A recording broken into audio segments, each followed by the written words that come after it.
Ready. আমি যদি আরেকটু আমাদের নিত্য দৈনন্দিন প্রয়োজনীয় জিনিস দেখানোর চেষ্টা করি তাহলে হচ্ছে এই জিনিসটা না দেখালে নয়। এটা হচ্ছে আপনারা হয়তো অনেকে দেখে বুঝে ফেলছেন, যেটাকে আমরা বাংলা ভাষায় শ্যাম্পু বলি। এটাকে কিন্তু ঠিক সেমই আমাদের বাংলার মতোই তুর্কির লোকজন বলে শাম্পান বলে ওনারা, শাম্পান। আরেকটু যদি আমি আপনাদেরকে দেখাই যে আমাদের নিত্য প্রয়োজনীয় জিনিসগুলোর মধ্যে, সেটা হচ্ছে সাবান। আমরা অনেকে এটাকে আমরা বাংলা ভাষায় এটাকে সাবান বলে থাকি, তুর্কি ভাষায় কিন্তু এটাকে সেম, ঠিক সেম বাংলার মতোই সাবুন বলে ওনারা, আমরা বলি সাবান, ওনারা বলে সাবুন, জাস্ট উচ্চারণটা একটু পার্থক্য। আরেকটু যদি আমি আপনাদেরকে দেখাই যে আমাদের নিত্য প্রয়োজনীয় যে পণ্যগুলা, যে জিনিসগুলো আমাদের প্রয়োজন প্রতিদিন ব্যবহার করি আমরা, সেটা হচ্ছে আমরা বাংলা ভাষায় এটাকে ব্রাশ বলে থাকি, এটাকে তুর্কি ভাষায় বলা হচ্ছে দিশ মার্জুন, দিশ পুরচা, অর্থাৎ এটাকে দিশ বলা হয় আর এটাকে পুরচা মানে হচ্ছে ঝাড়ু টাইপের কিছু। তো এটা যেহেতু একটু ঝাড়ু টাইপের, তো এটাকে বলা হচ্ছে দিশ পুরচা, দিশ পুরচা।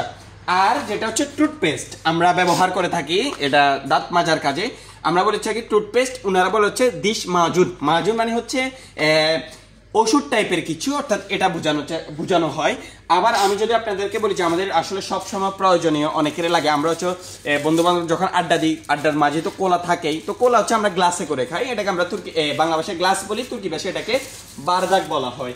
আমি যদি আরেকটু পিছনে যাই, যে এখানে দেখেন আপনারা যদি পার্টি করে, এখানে অনেক পোলা পায় না, আমরা আসলে এগুলো ব্যবহার করি, এটাকে আমরা বাটি বলি, এনারা এটাকে তাবাক বলে, তাবাক, তুর্কি ভাষায় এটাকে তাবাক বলা হয়। আমি যদি আরেকটু পিছনে যাই, যে আমাদের আসলে সবসময় প্রয়োজনীয় একটা জিনিস, সেটা হচ্ছে টিস্যু, আমরা এটাকে টিস্যু পেপার বলে থাকি, তুর্কি ভাষায় এটাকে পেচেতে বলে, সংক্ষেপে পেচেতে।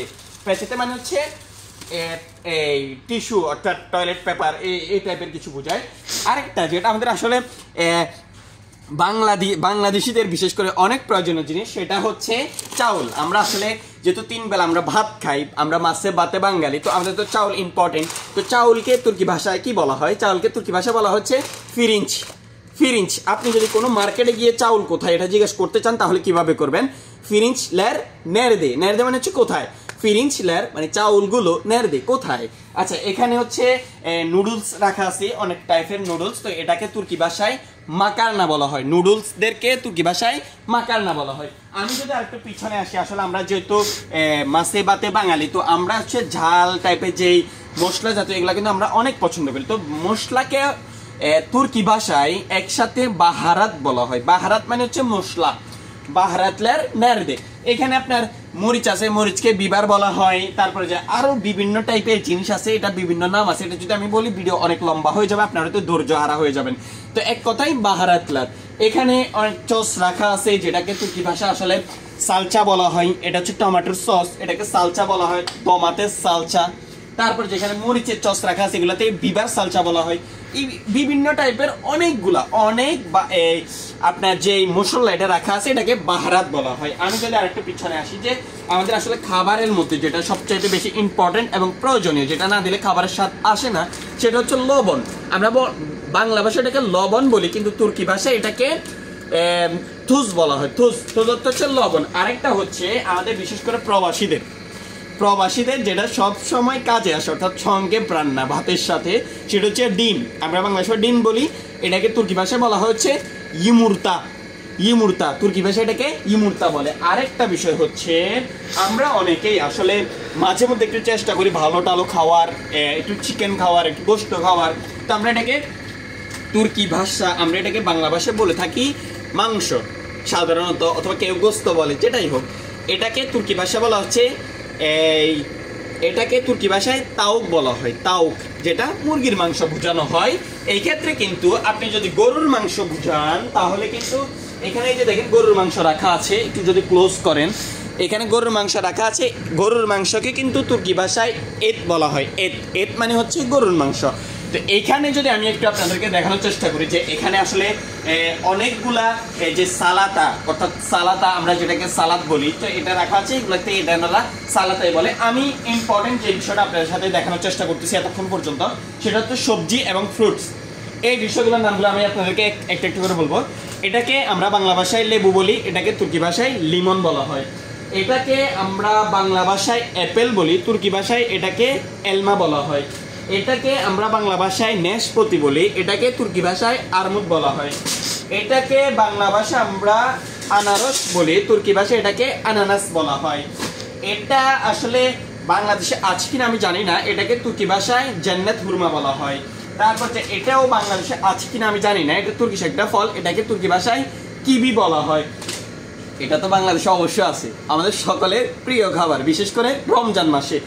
এটাকে আমরা বাংলা ভাষায় বলি হচ্ছে কলা, তুর্কি ভাষায় এটাকে বলা হচ্ছে মুজ।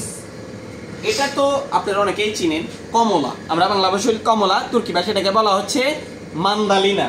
এটাকে বাংলা ভাষায় বলা হয় নার, তুর্কি ভাষায় আমরা বলি, তুর্কি ভাষায় বলা হচ্ছে, বাংলা ভাষায় আমরা বলি হচ্ছে আনার, তুর্কি ভাষায় বলা হচ্ছে নার। আরেকটা বিষয় যদি আমি আপনাদের সাথে বলি, এটা হচ্ছে বাংলা ভাষায় আমরা বলে থাকি মাল্টা, তুর্কি ভাষায় এটাকে বলা হচ্ছে পর্তুগাল। এখানে দেখানোর মতো তেমন একটা কিছু নাই, ওইদিকে আমরা সবজির আইটেম আছে, ওইখানে আমরা চলে যাব, দেখা যাক। আরেকটা জিনিস হচ্ছে আমরা যেহেতু রান্না করি, তো রান্নার কাজে সবচেয়ে ইম্পর্টেন্ট আপনারা হয়তো দেখে বুঝে গেছেন, তেল। এটাকে তুর্কি ভাষায় কি বলা হয়? তুর্কি ভাষায় এটাকে বলা হচ্ছে ইয়া। ইয়া দেখেন এখানে লেখা আছে ইয়া, তুর্কি ভাষায় এটাকে ইয়া বলা হয়। আপনাদের যেগুলো প্রয়োজনীয় সেগুলো আপনারা অবশ্যই শিখে রাখবেন। এখন আমি চলে আসছি সবজির সাইডে। এটা হচ্ছে টমেটো, ছোট টমেটো আমরা বলে থাকি বাংলা ভাষায়, তুর্কি ভাষায় এটাকে বলা হচ্ছে চেরি দমাতেস। এটাকে আমরা পেঁয়াজের যে পাতা ওটা বলে থাকি, তুর্কি ভাষায় এটাকে তাজা সোয়ান বলে। এটাকে আমরা লোরকুশ পাতা বলে থাকি, এটাকে তুর্কি ভাষায় আসলে ইয়ে বলে থাকে মারুল। এটাকে হচ্ছে আমাদের খুবই ইম্পর্টেন্ট একটা জিনিস। আচ্ছা পড়ে গেছে, আমি একটু নেওয়ার চেষ্টা করি। এটা হচ্ছে তুর্কি ভাষায়, আমরা বাংলা ভাষায় রসুন বলে থাকি, তুর্কি ভাষায় এটাকে সারামসাক বলা হয়।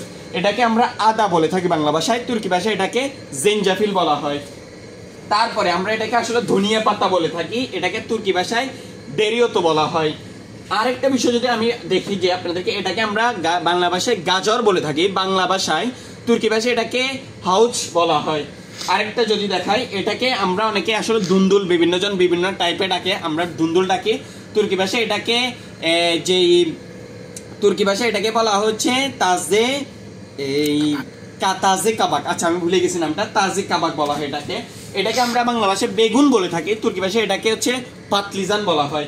এটাকে আমরা শশা বলে থাকি বাংলা ভাষায়, তুর্কি ভাষায় এটাকে বলা হচ্ছে সালাতালে। এটাকে আমরা ফুলকপি বলে থাকি, তুর্কি ভাষায় এটাকে বলা হচ্ছে চিচেক লাহানা। এটাকে আমরা টমেটো বলে থাকি, আমাদের খুবই জনপ্রিয় একটি খাবার, সবাই পছন্দ করে। এটাকে তুর্কি ভাষায় দমাতেস বলা হয়। এটাকে আসলে আমরা ব্যাঙের ছাতা বলি, ব্যাঙের ছাতা, তুর্কি ভাষায় এটাকে বলা হচ্ছে মান্থার। এটা তো অনেকেই চিনেন, বড় মরিচ, এটাকে তুর্কি ভাষায় বলা হচ্ছে তাতলে বিবার। এটা কিন্তু মিষ্টি।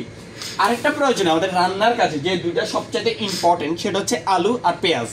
পেঁয়াজ আর আলু, এটাকে তুর্কি ভাষায় বলা হচ্ছে সোয়ান, এটাকে তুর্কি ভাষায় বলা হচ্ছে পাতাতেস। তো এইভাবে হচ্ছে সবজি। এগুলো হচ্ছে লাল মরিচ আমরা বলে থাকি, তুর্কি ভাষায় এটাকে বলা হচ্ছে কাপিয়া বিবার। তো যদি ভিডিওটা ভালো লাগে, আশা করছি আপনারা যদি পুরো ভিডিও দেখেন কিছু একটা শিখতে পারবেন। যদি ভিডিওটা ভালো লাগে অবশ্যই লাইক কমেন্ট করে আমাদের পাশে থাকবেন। আর যারা এখন আমাদের আনসিন সাইপ্রাস এই ইউটিউব চ্যানেলটিকে সাবস্ক্রাইব করেন নাই, অবশ্যই চ্যানেলটিকে সাবস্ক্রাইব করে থাকবেন। আর যদি আপনাদের কিছু জানার প্রয়োজন হয় অবশ্যই কমেন্ট বক্সে জানিয়ে দিবেন, ইনশাআল্লাহ আমরা সেই রিলেটিভ ভিডিও দেওয়ার চেষ্টা করব। আজকের ভিডিও পর্যন্ত, সবাই ভালো থাকেন, সুস্থ থাকেন, আল্লাহ হাফেজ, আসসালামু আলাইকুম।